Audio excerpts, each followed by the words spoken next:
Assalamualaikum warahmatullahi wabarakatuh. Di sini kami dari kelompok 6 akan mempresentasikan hasil diskusi kami tentang Islam di Asia Tengah yang beranggotakan Faisal Firmansyah, Susi Cahyawulandari, Renaldi Alif Setiawan, Putriana Safati Lidani, dan Sinta Damayanti.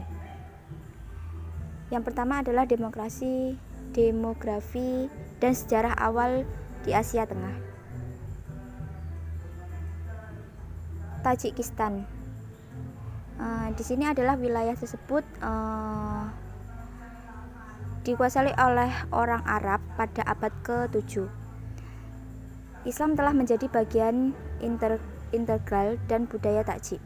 Jadi misalnya negara Samarit menjadi perlindungan setia arsitektur Islam dan menyebarkan budaya Islam Persia jauh ke jantung Asia Tengah. Pada zaman modern,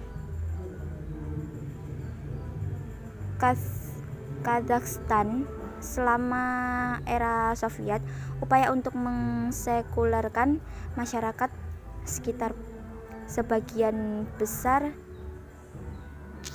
tidak berhasil, dan era pasca Soviet telah melihat peningkatan yang ditandai dalam praktik keagamaan. Jumlah muslim yang berpuasa selama bulan suci Ramadan yang tinggi hingga 99% dari muslim di pedesaan, cuma 70 juga di kota-kota berpuasa selama bulan terakhir Ramadan 2004. Kebanyakan muslim Syiah, khususnya Islamiyah, berada di wilayah Gorno-Badakhshan, terpencil sertai dipraktikkan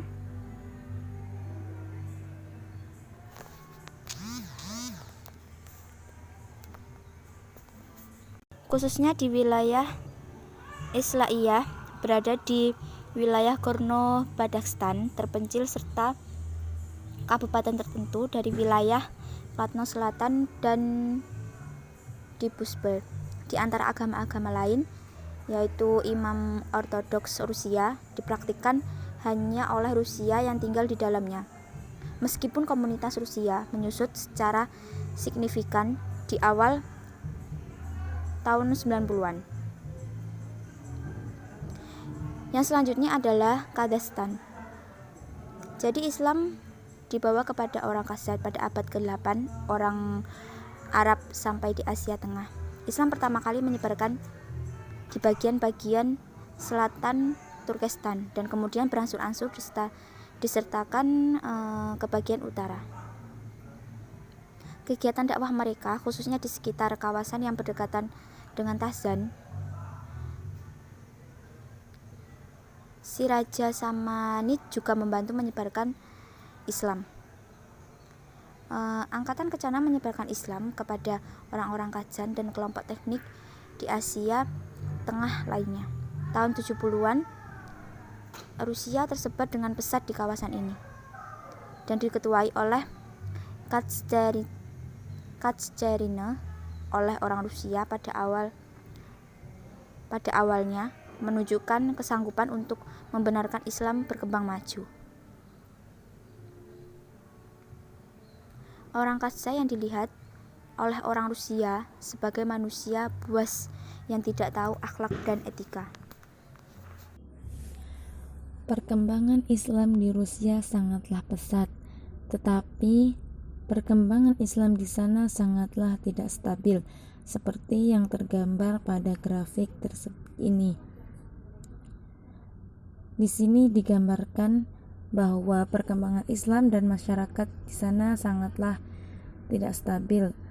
Artinya ada kenaikan dan ada penurunan perkembangan Islam di sana. Dan di sini juga digambarkan bahwa masyarakat dan agama Islam perkembangannya pun lebih cepat perkembangan masyarakat dibandingkan perkembangan agamanya. Model dakwah yang berkembang di Rusia. Persoalan dakwah di Rusia merupakan topik yang sangat menantang, dikarenakan di wilayah ini penelitian tentang Islam masih sedikit dan karena kuatnya kepercayaan penduduk asli, sehingga kaum muslim menjadi minoritas.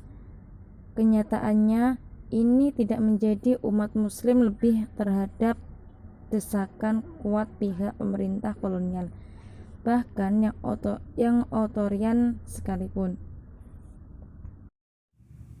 Selanjutnya, masyarakat Muslim di Rusia adalah contoh masyarakat yang telah belajar hegemonia budaya, intimidasi terhadap penyebaran dan penyerapan beberapa gagasan tidak akan berhasil jika tidak ada pembaharuan pola pikir yang mereka anut selama ini, seperti yang terjadi dalam munculnya gerakan pembaharuan pemikiran Islam yang tertuang dalam beberapa tokoh pergerakannya. Gagasan Antonio Gramsci yang menawarkan bagaimana hegemoni dijadikan konsep bahwa kelas penguasa tidak semata-mata memerintahkan kepada paksa, tetapi harus dilakukan melalui cara-cara yang persuasif.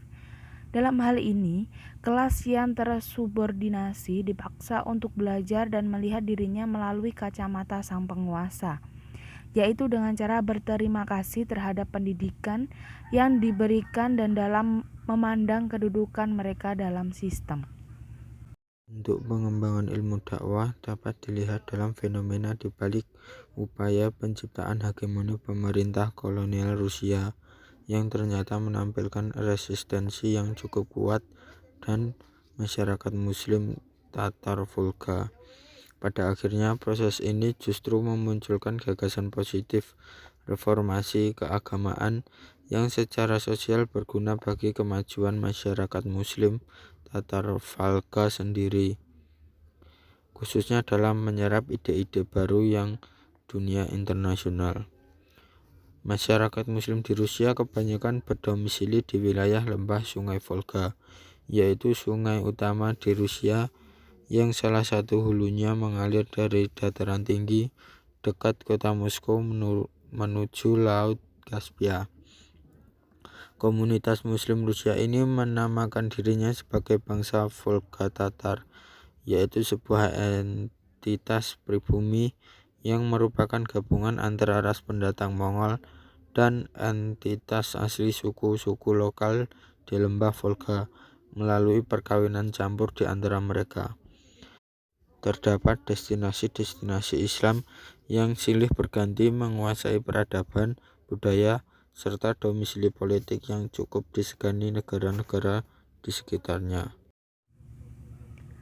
Hal yang patut dicatat dalam perjuangan panjang, keberadaan Muslim di Rusia adalah kekuatan Islam sebagai agama yang mereka peluk selama berabad-abad, merupakan faktor penentu keberhasilan mereka dalam memelihara identitas nasional dan tradisi yang mereka anut, tetapi ini menandai gagalnya upaya asimilasi dengan etnis lain di Rusia, terutama pada masa pemerintahan imperialis Rusia.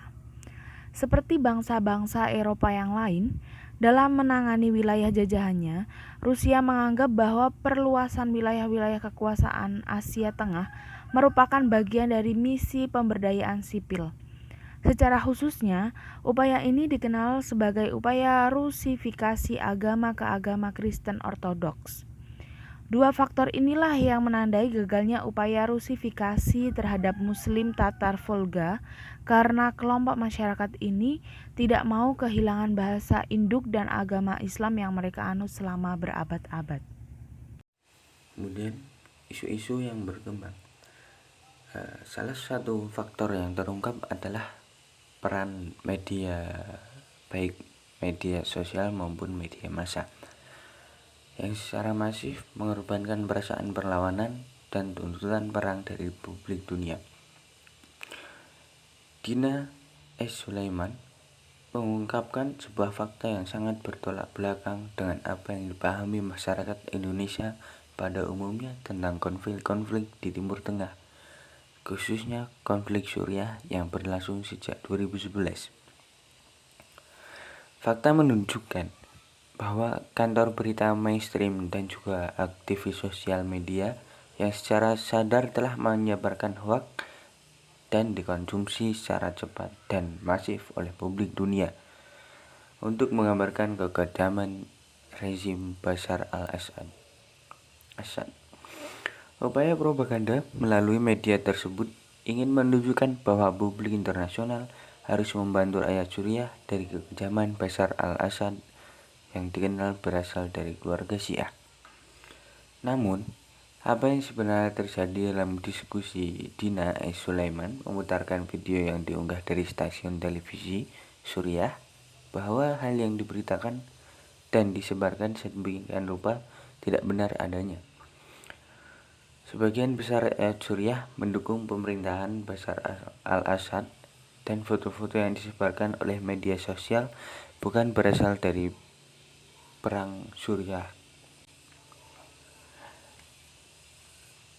Kemudian, lebih lanjut, Dina menegaskan bahwa konflik yang terjadi berawal dari seleb sosial media yang menyebarkan foto-foto hoaks. Bahkan hingga terdapat satu skin di mana mereka berfoto selfie dengan menyatakan saat itulah hari akhir rakyat Suriah yang dibombardir oleh rezim Assad. Media mainstream internasional memberitakan dari sudut pandang media sosial tanpa sekalipun memperhatikan media dalam negeri Suriah dan juga tidak mengkonfirmasi informasi yang didapat di lapangan. Lebih menjadikan lagi, foto dan video tersebut digunakan dan dibagikan di tengah masyarakat Indonesia, seperti gerakan Save Aleppo yang meminta bantuan masyarakat Muslim Indonesia. Pada pengaruh yang lebih jauh, informasi yang tidak benar tersebut juga membawa pada pemahaman yang mudah mengkafirkan antara Sunni dan Syiah seperti yang terjadi dalam konflik Sampang. Sekian dari kelompok kami. Kurang lebihnya kami mohon maaf. Wassalamualaikum warahmatullahi wabarakatuh.